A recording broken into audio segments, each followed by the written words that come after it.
90년대 한국 가요계를 이끈 레전드. 등장부터 남달랐던 바로 서태지와 아이들 이야기인데요. 한국 가요계는 서태지 이전과 이후로 나뉜다는 말이 있습니다.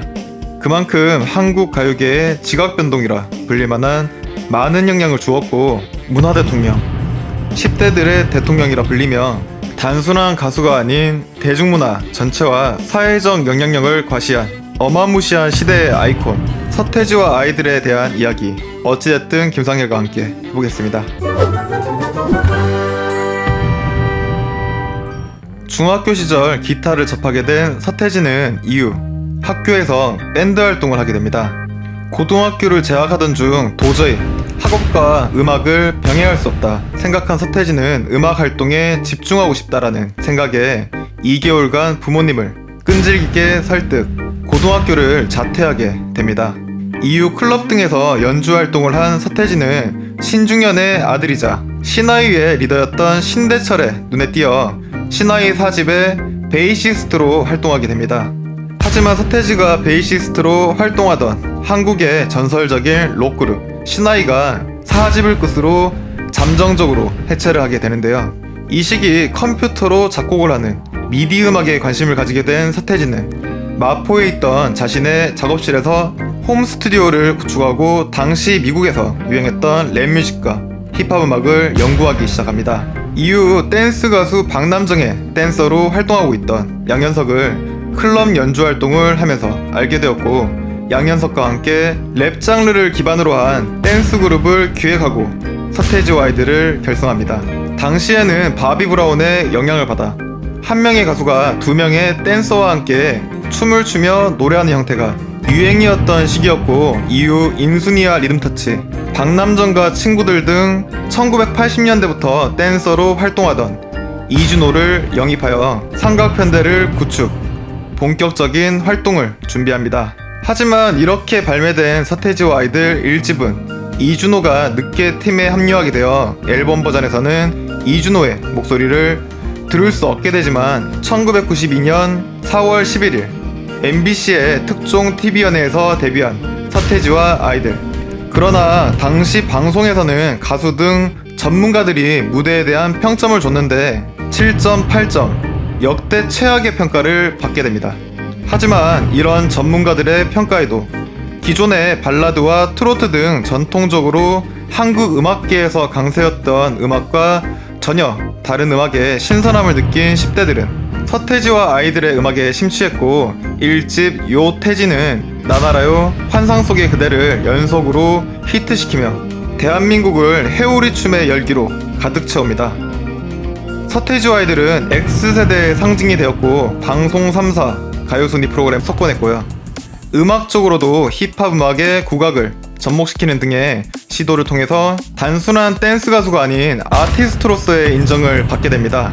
뿐만 아니라 수려한 외모와 춤과 노래, 작곡 실력까지 겸비한 서태지, 양현석, 이준호는 10대들의 열렬한 지지를 받으며 팬덤을 확보하기 시작했고, 2집의 무대 의상 컨셉이었던 힙합 패션은 젊음을 상징하는 패션 코드가 됩니다. 그리고 10대와 20대 팬덤을 중심으로 아이돌 그룹으로서의 포지션을 확고히 하게 됩니다. 데뷔 이후 성공적인 커리어를 쌓아가던 서태지와 아이들은 1994년 3집을 발표합니다.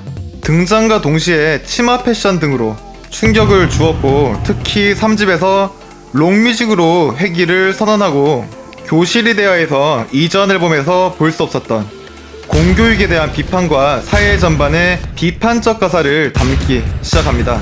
이런 가사들은 10대들의 갈증을 해소해 주었고, 또한 발해를 꿈꾸며에서는 한반도의 통일을 염원하는 등 3집의 트랙 구성은 사랑 노래뿐만 아니라 사회 현상에 대한 이야기로 채워집니다.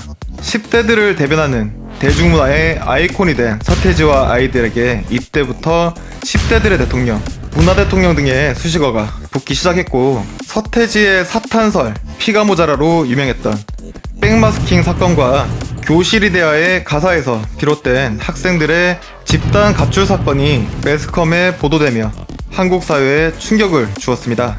당시의 9시 뉴스에서 사회적인 현상과 서태지와 아이들을 연관지어 연이은 보도를 하게 되고, 서태지와 아이들은 전 국민적인 관심과 함께 사회적으로도 가장 영향력 있는 대중음악 가수로 자리잡게 됩니다.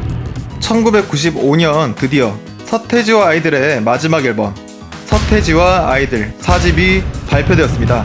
이전의 음악에 비해 비교적 비주류였던 장르들을 시도했고, 특히 컴백홈에서 한국에서 당시에는 생소했던 스노우보드 패션과 갱스터 랩을 선보였지만 대중성이 떨어진다는 우려와 달리 결과는 200만 장 이상의 판매고를 올리며 더블 밀리언셀러를 기록하고 건재함을 과시하게 되는데요. 특히 3집의 교실이 돼야 이후 사회적 문제가 되었던 청소년들의 가출 문제가 컴백홈의 인기로 해결이 되고 있다는 뉴스와 함께 학생들이 가출 생활을 끝내고 다시 가족의 품으로 돌아오는 내용의 다큐멘터리 등이 방영되면서 많은 관심을 받았습니다.